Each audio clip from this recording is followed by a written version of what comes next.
बुलेटिनच्या सुरुवातीला आजच्या दिवसभरातली एक मोठी आणि चर्चेत राहिलेली बातमी. एकनाथ शिंदे विरुद्ध गणेश नाईक हा संघर्ष आता आणखी टोकाला गेलाय. वाद आता वैयक्तिक पातळीवर उतरलाय.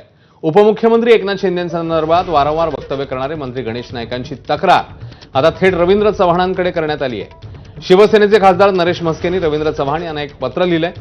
शिवसेनेचं नामोनिशाण मिटवण्याची धमकी देणाऱ्या गणेश नाईकांना आता नरेश म्हस्केंनी चॅलेंज केलंय.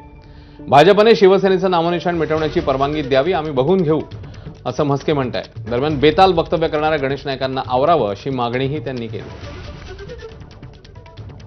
टिंबट बडबडला आणि एक आपण अरे मला घाबरा घाबरत नाही कोण, अशा हे दाखवण्याकरता कोल्हेकुई जी त्यांची जी सुरू आहे आणि त्यांनी पक्षाकडे जी परवानगी मागितलेली आहे आणि त्याकरता त्यांच्या महाराष्ट्र प्रदेश अध्यक्षांना आम्ही पत्र लिहिलेलं आहे की तुम्ही द्या एकदा त्यांना परवानगी.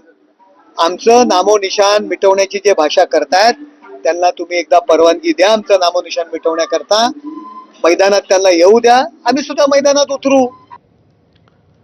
तर एकनाथ शिंदेंवर वारंवार टीका करणाऱ्या गणेश नाईकांना शिवसेनेच्या महिला आघाडीनेही सडेतोड उत्तर दिलं. भाजपच्या वरिष्ठ नेत्यांनी गणेश नाईक यांना समज द्यावी असा इशारा शिवसेना प्रवक्त्या शीतल म्हात्रे यांनी दिला.